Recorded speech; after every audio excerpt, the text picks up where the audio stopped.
Welcome to Now Hear This. I'm your host, Chris Spangle. Now Hear This is a conversation with leaders in Indianapolis that are working to improve the lives of Hoosiers.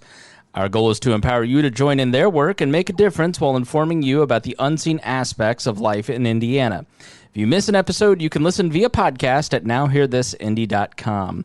Today, I am speaking to the Arts Council of Indianapolis. My guest is Shannon Linker. She is the vice president at the Art Council of Indianapolis. Their website, indyarts.org. Shannon, thank you so much for joining me, and please tell us a little bit about the Arts Council for those that aren't familiar with it.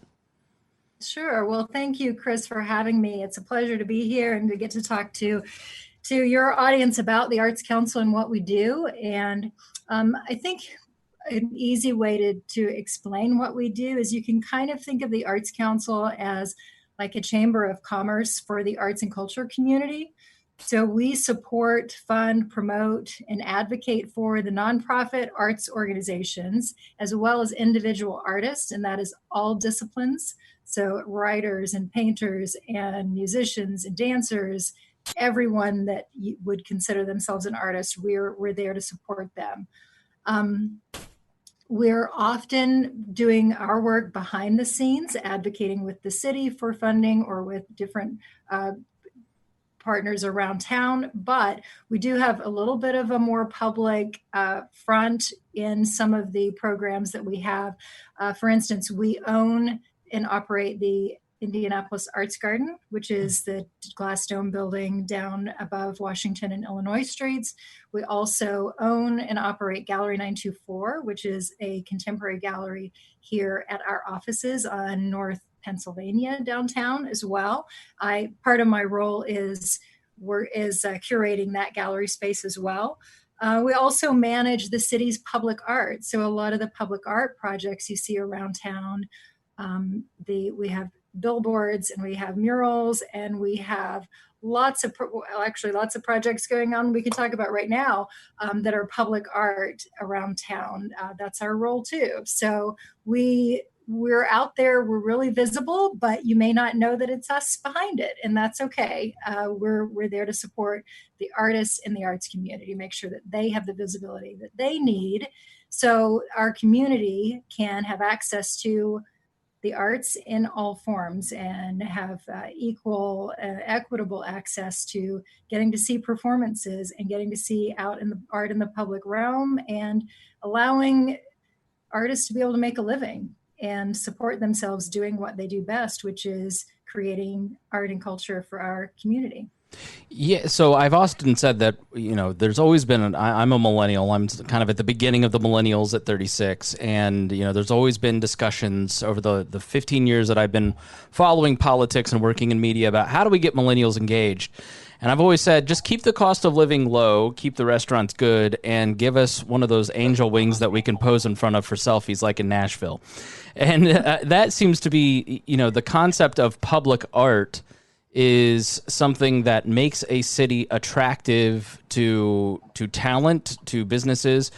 It like the big murals downtown and some of these other new, as Indianapolis over the last decade has generated more public art. How much has the Arts Council had to do with some of that?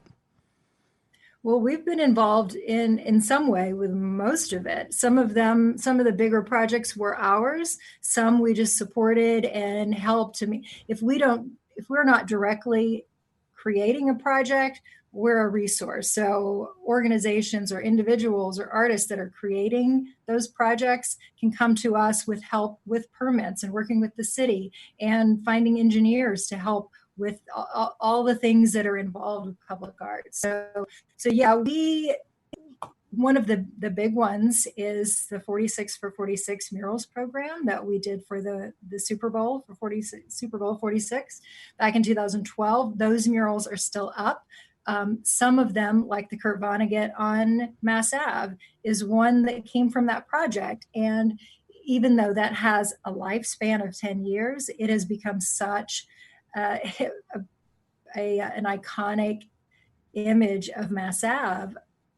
People don't want to let that go. They don't want it to be a temporary thing that goes away. So those kind of things that get embedded in the culture of the city, that's really wonderful when that happens. And there's several of those. We have a project going on right now called Indie Art and Seek, which is 100 artists going around in different neighborhoods, creating small little surprise happenings. So it could be anything as small as maybe there's a brick missing in a wall on a sidewalk, and the artist fills that with something interesting and intriguing and beautiful and whimsical. Or it could be putting signs up in a neighborhood park, sharing a message of hope. And we all need that right now, but in an artful, creative way. So that is something that's coming online. It's a partnership with Keep Indianapolis Beautiful, funded by the Lilly Endowment. And this fall, I believe in September, we'll have an app for that. So that'll be something that those are small projects, but they're going to be all throughout neighborhoods, connecting a lot of neighborhoods. And so that'll be something fun that people can really engage with on their own, and not and in a safe way. So you're not going to be in a big crowd of people. You can go and do it on your own with your family. And the idea of going around and seeing all the different ones through the map. A scavenger hunt. Very cool. So obviously COVID-19 has thrown a wrench in everybody's plans. I heard recently a stat that state and local governments, that sector, for instance, has lost more jobs than any other sector. So, you mentioned that you get some funding from the city. First off, how has the Arts Council reacted to the pandemic? I imagine the arts community, especially with a lot of it being tied into public financing, has been hard hit. What does that look like, and how has the Arts Council of Indianapolis responded to that? Well, it's really interesting because before this happened, a lot of people, the arts organizations that know us and the artists that know us, know what we do and know why we're here and our role and all of that. But a lot of people didn't quite understand what an arts service agency is. And that's what we are. We're an arts service organization. And so when COVID-19 hit, and in mid-March, and all the venues, all the orgs shut down, this is when we knew, as an arts service organization, this is our time to step up and support and do what we do best, which is providing that backbone, that behind the scenes support. And so what we did initially was started communicating with artists and arts organizations. That was one of the most important things, making sure that we were all connected, that we were connected to best practices, connected to the current science and what was happening and the recommendations from the CDC and the city and all of that. We were also connected to the state, the Indiana Arts Commission. They were highly involved in being supportive as well. So one of the first things we did, along with the communicating and making sure everybody was on the same page with the latest information, was to do some surveys just to see where are the artists, where are they, which artists are hurting most, and what are their current needs, what can we help with. And so after we got that information, we realized that artists, especially musicians and teaching artists, they were completely cut off at the knees immediately when their gigs, most of them are, you could have 2 or 3 gigs per week and not really a lot pushed out into the calendar. It's all within the coming, couple of months. And so when all of that stopped abruptly, those artists were really devastated. And so that community was devastated, the musicians, bands, and the venues as well. So hearing that, what we did was we worked with a group of funders that we work closely with and are supportive of the arts community, and were able to come up with the Indie Arts and Culture COVID-19 Emergency Relief Fund. And that eventually, with these funders involved and with individual donors and with a lot of community effort as well, we reached $475,000, and that was not to solve all the problems of these artists, but it was bridge support for them. We provided artists with $500 per month for some of them, depending on when they came into the program, 3 months of bridge support until the support from unemployment and the pandemic unemployment was able to kick in. Now, that was amazing support for some artists. For others, they didn't really, who aren't necessarily gig artists, that wasn't really what they needed. What they needed was more of the research on how to do what they do in a safe way. And so that's another part of what we were doing as well, is researching, again, best practices. How do we restart and recover? How do artists find the safe way to make it work, to continue to do what they do? And so that's been a really big part of what we've been doing. And we created a new website. It's called indiekeepscreating.org. And that's where all the resources are. That's where we highlight and celebrate the organizations and artists that are doing and finding innovative ways to continue to create and continue to share that with the public. And then finally, most recently, we were able to receive a fund or a grant from the Lilly Endowment called the Indie Arts and Culture Restart and Resilience Fund, which is a grant program that's for the nonprofit arts organizations, and that is a $10 million fund. So that was an amazing thing that happened because of a lot of the research that went into early on, figuring out what really are the needs, what kind of money are we talking about here? What are arts organizations really going to need to keep going and to not shutter? Is it best for them to hibernate? Is it best for them to keep going and keep artists employed and all of that? So this fund, this 10 million, really is about offsetting those costs of when you're ready to restart. There's a lot involved, of course, obviously, with masks, PPE, and with extra cleaning and all of the safety precautions that are necessary. So that's really about allowing them a little grace for being able to do all of that in order to restart and to get going again, whenever that may be. So I think people hear Lilly Endowment a lot in this town, but I don't think people generally have a concept of how deeply influential and impactful the Lilly Endowment is in Indianapolis in so many areas, but specifically the arts, entertainment, the downtown area, for instance. Dick Lugar went and met with the head of Eli Lilly and secured funding for Market Square Arena, which led to the sports strategy that we've enjoyed. Can you give some insight into how impactful Lilly is for the community at large?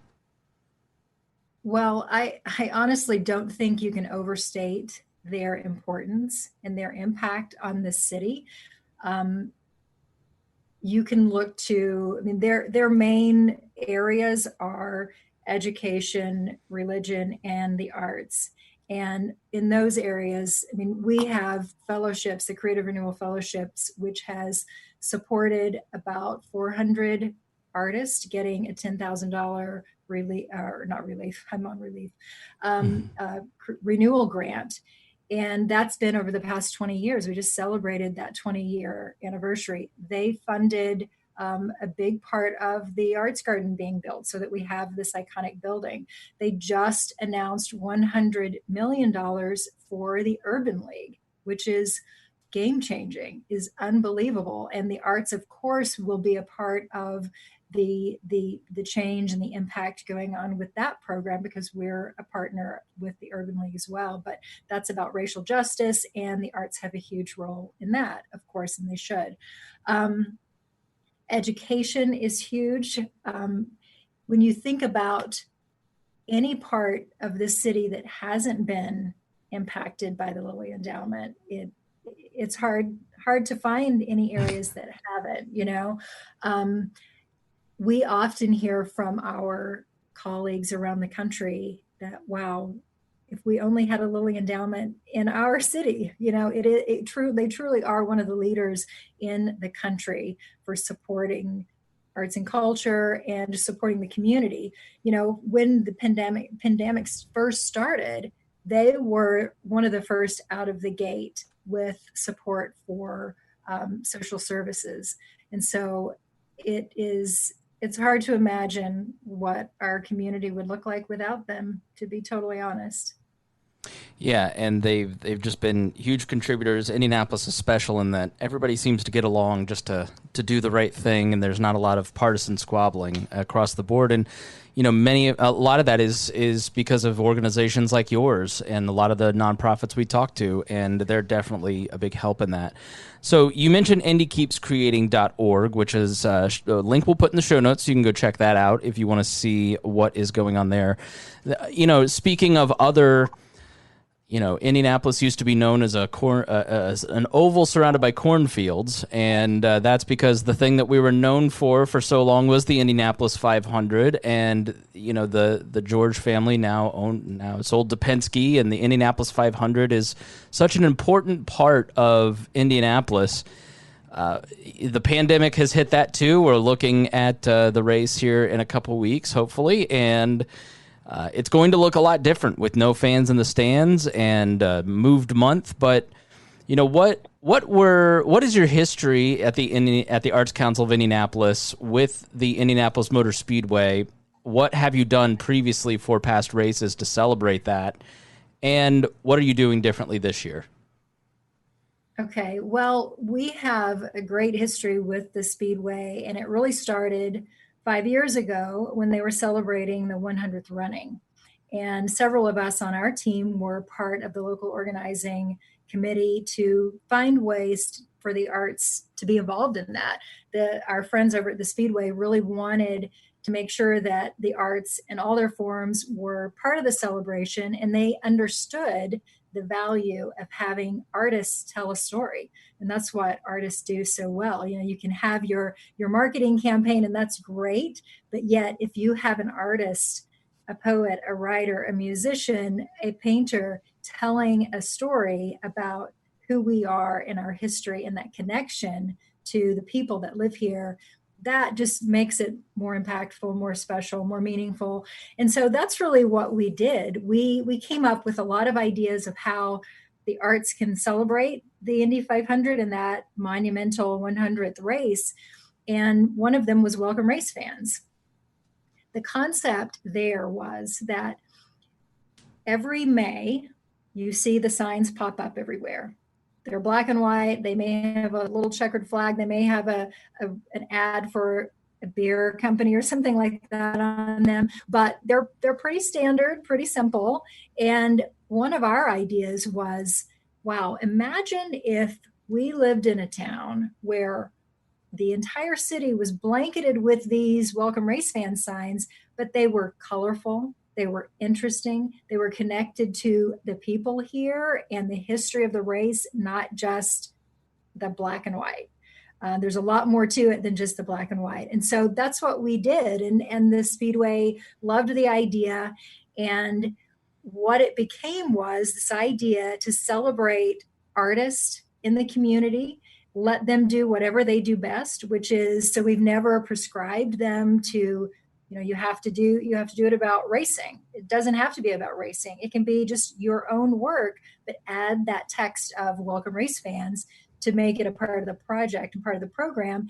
And then what we do in partnership with the Speedway is just get them all over the town, everywhere we can. So we print thousands of posters normally on a normal year, print thousands of posters that are free that we're giving out everywhere. The idea being that those signs are going to be at porch parties and in bar windows and restaurant windows and businesses all over town. And we want the really cool indie ones to be there, not just the simple black and white ones, although those are fine, but we tend to like the more artful ones. And so we're trying to blanket the city with positive, welcoming messages for everyone. and to let people know that Indy is not just known for that oval. We have a lot of creative people. We have a great art scene here. And so in the past, we've had images blown up on the outside of the Arts Garden. We've had huge banners all over town. And so you really get a sense of, wow, it's May, we're here. It's a totally different vibe. And I think when I moved here almost 20 years ago, that was what struck me first and has stuck with me, is that idea of, wow, May is different. It's a different vibe. And so now with COVID-19 and recognizing that things are different and they have to be, and that's for good reason, we're all being safe. We still want to recognize that specialness that is the culture and the history of this race, and welcoming fans, even though we're not going to be welcoming fans literally to our city, we will be virtually welcoming hundreds of thousands of fans, if not millions, from all over the world. So we felt it was really important to stick to that idea of creating the artworks. We commissioned 5 new artists this year to create new work, and we're doing it a little bit different in that we didn't print thousands of posters to give away, because people aren't out at events to get those posters and they're not able to go and do that. So what we did, we're kind of combining 2 projects here. So we've got the Artist Relief Fund and we've got Welcome Race Fans. And so we've also got the 5th anniversary of the program. We've been doing it for 5 years, so we wanted to celebrate that. So we have gone back into the 5 years, and there's probably about 52 or 53 artworks that have been created through the program over those years. And so we are making all of those available as a fine art giclée print, which is a really high quality reproduction of the artwork on high quality paper that should be framed just like a piece of art. And so we're selling those as a fundraiser. The artist will benefit, but the relief fund will benefit also, hopefully supporting the entire artist community. So we're selling those giclée prints. We have images of those on our website, which is welcomeracefansindy.org. And those we're selling for $150. And when you see them and when you see the scale of them, you'll realize, wow, that's a really good deal to get a work of art for $150. We're also selling the posters, a limited run of those. So we have 75 each. So you can also buy the poster, which I think is an incredible piece of history and memorabilia, because when we're looking back 10, 15 years, and this is the art historian and me talking now, but when you look back at those posters and you see one that says August 23rd, 2020, people that weren't here and weren't a part of this, the younger generation will say, what is that about? Why was the Indy 500 run in August? That's so wild. And that's the history. That's where we are. That's the uniqueness of this. So I think they are collector's items for that, and that they're really cool art. So those are available for $10 each, or $25 for the series of 5 of this 2020 series. Another cool way to see them is we're partnering with Downtown Indy on the Circle for their Shining a Light project. And so you will be able to see all 5 of the new 2020 artworks projected up onto the IPL building every night at 9:45 and 10:15, I think. And they're enormous. And it's just very cool to see them projected downtown on the Circle like that. So we lost a few opportunities, but we gained a few to make some impact in the community, to get more awareness about the artist and the program. Yes, we are definitely well, that's great. Yeah. So I work for Bob and Tom by day, and Tom has always said, when we moved here, this town in May had checkered flags everywhere. And his vision is one day to have checkered flags everywhere like the old days. So thank you. That is a great way to celebrate it. There is another thing that the Arts Council of Indianapolis has funded, and my guest is Shannon Linker. She is the vice president of that organization, and that is the Black Lives Matter mural. And I know that it is somewhat controversial. So I wonder, what is your involvement? What is the goal there? And why is this important? Well, there are two big important projects related to the Black Lives Matter movement that began in, our involvement began in June with the protests at downtown and the painting of boards downtown, of boarded up windows. And so that was really where our involvement mainly came in. We saw artists were painting for free and not being compensated, and it wasn't an organized effort. So we just kind of, with some of our partners, Patdown and Do 317, came together, and the Cultural Trail came together and said, hey, we can help organize, we can find artists, we can find some funding to help pay them. So let us help. Let us be a support mechanism, which is, behind the scenes what we do. And so we were able to find a little bit of funding from Central Indiana Community Foundation to pay those artists. And so now we have a huge collection of those boards that are painted. And we're now calling them the racial justice murals downtown. So that is something that still has a life, that we are working on having a longer life, which means we are planning to print those as banners that will be housed hopefully in Central Library, where people can check those out and use those at community events and family events or whatever they want. So hopefully those messages from those artists will have a longer life. Now, the project that I think you're referencing is the Black Lives Matter street mural that's on Indiana Avenue. And that really was more of a community-driven project.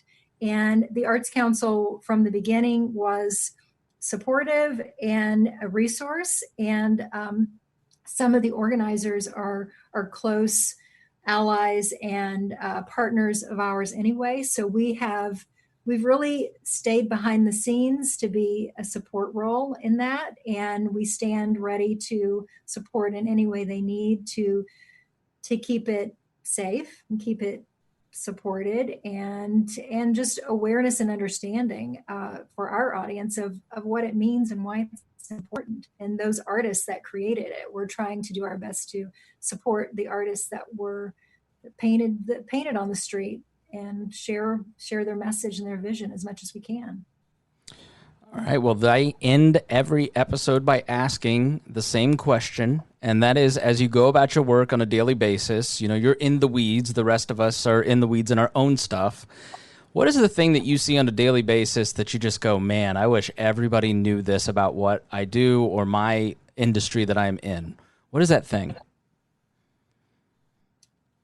Wow. Well, there are so many, because we have so many amazing artists that are working in town. And I feel so lucky that curating a gallery and working with artist services, working with artists and talking with artists every day, I get the privilege of being able to have those conversations with artists. And artists are incredible problem solvers, and they are incredibly empathetic, and they are giving and gracious, and there's so many wonderful things. And the fact that I get to have these conversations and work with them on a daily basis, I just feel really privileged to be able to do that. And I think if everyone knew an artist and had those conversations with them, they would be enlightened on a daily basis. And I think the world would be a better place. All right, Shannon Linker, who's the Vice President of the Arts Council of Indianapolis. Their website is indiearts.org. Thank you so much for joining me. Thank you, Chris. I really appreciate it. Thanks for listening to Now Hear This. I'm your host, Chris Spangle. If you missed any portion of our program, you can listen on our website, nowhearthisindy.com. If you'd like to have your organization featured on the show, please contact Gabby at 317-475-7407 or via the contact page on our website. Thanks for listening, and we will be back again next weekend with Now Hear This. Our goal at the Chris Spangle Show is to help you sound smarter while talking with your friends. If you struggle to understand politics, we explain it from an independent libertarian perspective with all of the irreverence modern politics deserves.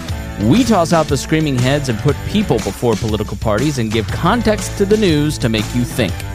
I'm the host. I'm a 15-year veteran of politics and media, and this show is published every Saturday. It's part of the We Are Libertarians network, and be sure to join Wall Plus for bonus podcasts, the complete archives, commercial-free shows, and more. Subscribe now at wearelibertarians.com.